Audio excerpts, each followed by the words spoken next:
श्री रामचंद्र भगवान की जय। चंडे चामुंडा मात की जय। परम कृपाळु परमात्माए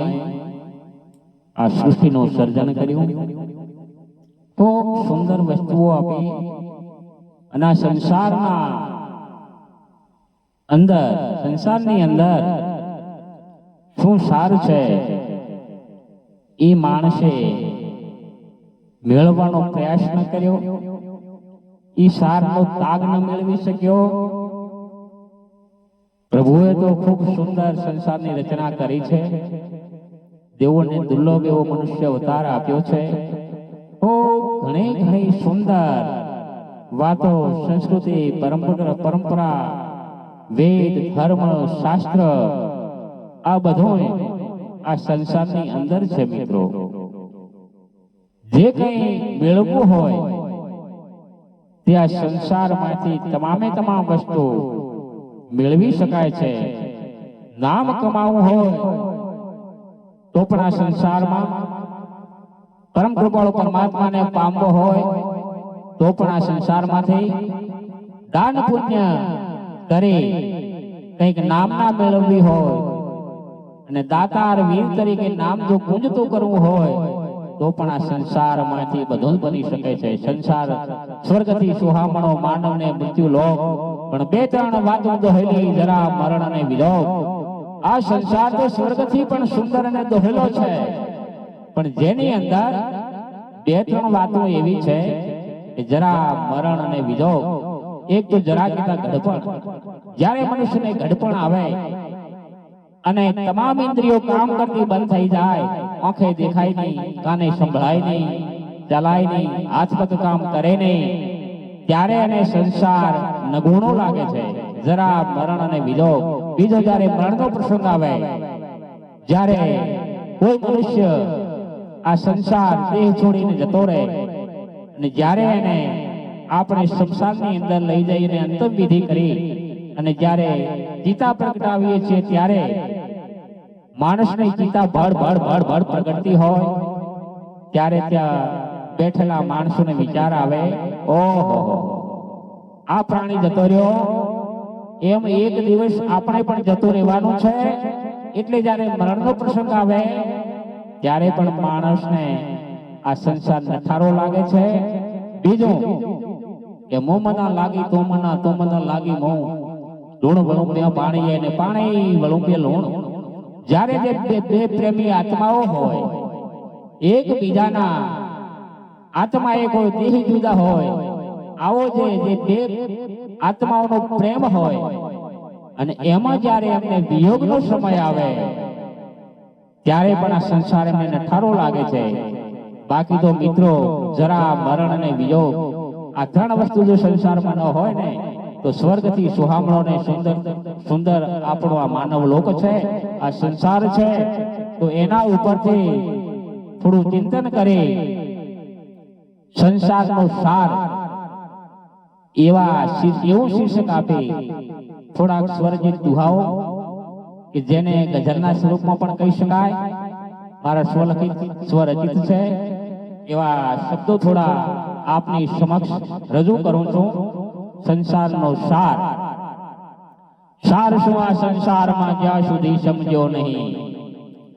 સાર શું આ સંસારમાં જ્યાં સુધી સમજો નહીં, ભજ્યા નહીં ભગવાનને તો આવ્યો શું આ જગતમાં। હે પ્રાણી, આ સંસારનો તું સાર સમજ્યો નહીં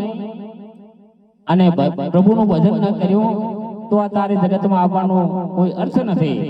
સાર શું આ સંસારમાં જ્યાં સુધી સમજ્યો નહીં, ભજ્યા નહીં ભગવાનને તો આવ્યો શું જગતમાં। દેહ ધર્યો માનવ તણો, માનવ કદી બન્યો નહીં। દેહ ધર્યો માનવ કદી બન્યો નહીં, જવાનો તું જખ મારતો નરકની યાતના હો સહી। હે પ્રાણી, માનવ દેહ તે ધર્યો પણ માનવના ગુણો તારામાં તે લીધા નહીં, માણસના ગુણો તારામાં ઉતર્યા નહીં, તો તું જખ મારતો જવાનો છે, નરકની યાતનાઓ સહી અને છેવટે તારે જવાનું છે। એટલે કીધું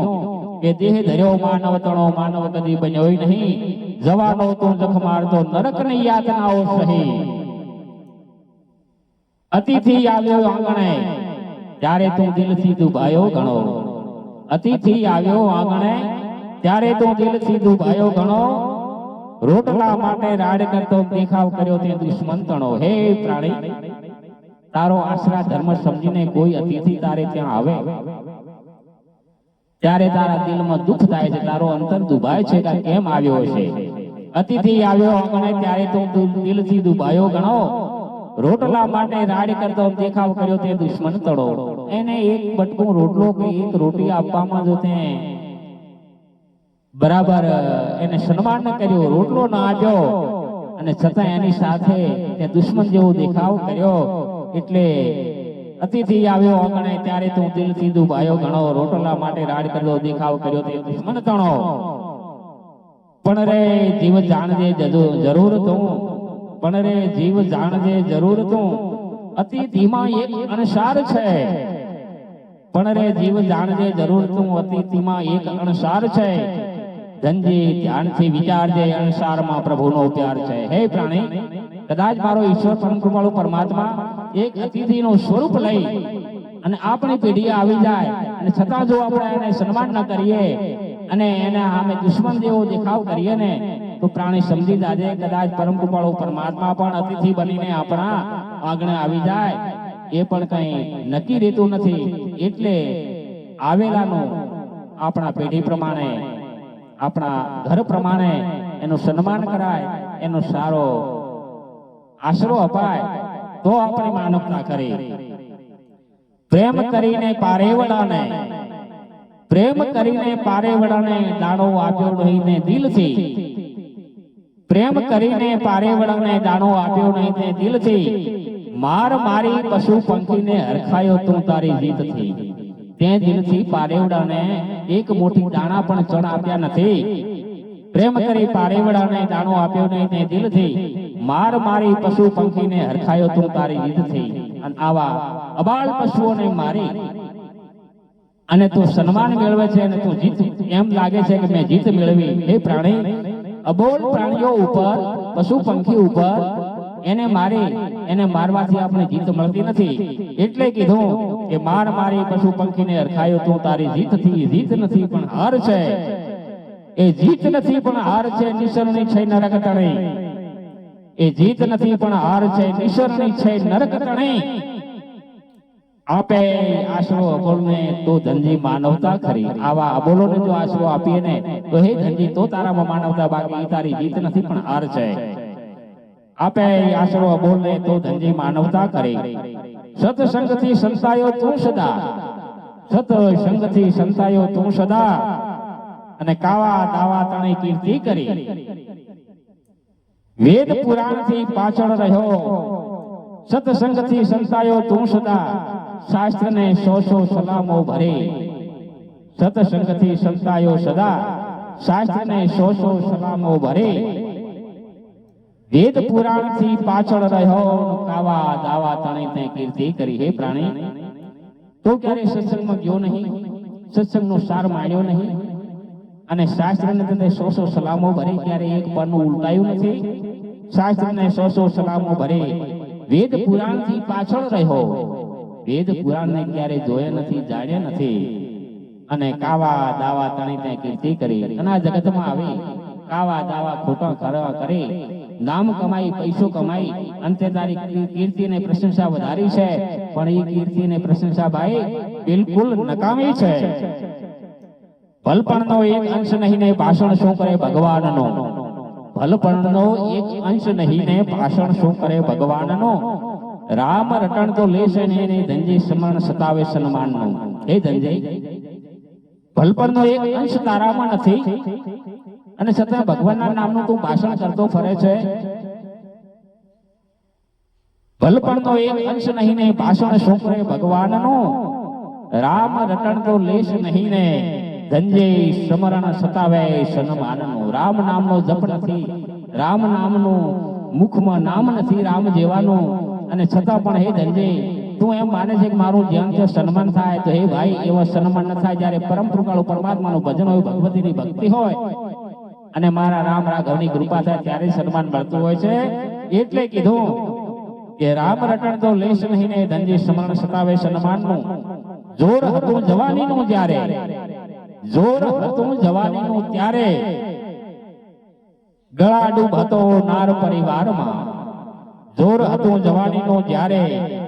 ગળા ડૂબ હતો નાર પરિવારમાં. કહે તો કૂડ કપટને દાવ પેચ જેવું, એકે સુખ નથી આ સંસારમાં. વાત એમ હતી કે જ્યારે મનુષ્યને આદમીને જવાનીનું જોર હોય છે, પોતાના નાર અને પરિવારમાં ગળા ડૂબ હોય છે, અને કહેતો અને એવા સમયે જવાનીના જોરમાં કૂડ કપટ અને કાવા દાવા કરીને કીર્તિ કમાય, પૈસો કમાય, નામ કમાય, અને જ્યારે પછી એના એ પ્રાણીને જ્યારે ઘડપણ આવે, તમામ ઇન્દ્રિયો કામ કરતી થાય, બંધ થઈ જાય, ત્યારે ખાટલામાં પડ્યો પડ્યો વિચાર કરે, હે મારા નાથ, આ સંસારમાં કઈ સુખ છે જ નહીં. પણ હે પ્રાણી, પેલો તે વિચાર નથી કર્યો, અને હવે ખાટલામાં પડ્યો પડ્યો કે છે, જોર હતો જવાનીનું જ્યારે, ગળા ડૂબ હતો નાર પરિવારમાં. કહે તો કૂડ કપટ ને દાવ પેચ જેવું, એકેય સુખ નથી સંસારમાં. અત્યારે તને દુઃખ લાગે છે, પેલો વિચાર કરવો તો ને. હવે હતાશ બનીને જીવડો કહે છે, સુખ નથી આ સંસારમાં. છેવટ તો સંસારનો સાર છે, ધનજી ફક્ત પ્રભુના એક પ્યારમાં. જ્યારે આ જીવડો હતાશ બની જાય, ઘડપણ આવી જાય, ખાટલામાં પડ્યો હોય અને હતાશ બને, ત્યારે વાત કરે છે કે આ સંસારમાં સુખ નથી. હવે હતાશ બનીને જીવડો કહે છે, સુખ નથી સંસારમાં, પણ છેવટ તો સંસારનો સાર છે, ધનજી ફક્ત પ્રભુ તણા એક પ્યારમાં. ધનજી ફક્ત પ્રભુ તણા એક પ્યારમાં. રામ ભજન કરો, ખૂબ સારા વિચારો ઉતારો, વેદ શાસ્ત્ર પુરાણનું ધ્યાન કરો, દરેક પશુ પ્રાણી માનવી પ્રત્યે પ્રેમ રાખો, સમદ્રષ્ટિ રાખો, સમભાવ રાખો, અને પરમ કૃપાળુ પરમાત્માનું નિરંતર તમે ભજન કર્યા કરો, તો સ્વર્ગ કરતા પણ આ સંસાર તો મહામૂલો છે. એટલે કીધું કે સંસારનો સાર, સંસારમાંથી બધો સાર લેવાનો છે, આ સંસારમાંથી, પણ આપણે લઈ શકતા નથી. એટલે આપ સૌને નમ્ર અરજ, પ્રભુનું ભજન કરો, સારા વિચારો રાખો, સમદ્રષ્ટિ રાખો, તમામ પ્રત્યે પ્રેમ લાગણી રાખો, અને કઈક જગતમાં જબ તું આવ્યો જગત में जग हसे तू रोए, जब तू आयो जगत में जग हसे तू रोए, अब ऐसी करनी करके चलो तुम हसो जग रोए. कईक एवी करनी કરીને જા તો તું હસતો જાય પ્રભુના શરણની અંદર, ના જગત તને રોતો રહે. એટલા માટે કીધું કે જબ તું આયો જગત में जग हसे तू रोए, अब ऐसी करनी करके चलो कि तुम हंसे और जग रोए. जय श्री राम, जय माता जी, जय भगवती. ओम नमः पार्वती पति हर हर महादेव.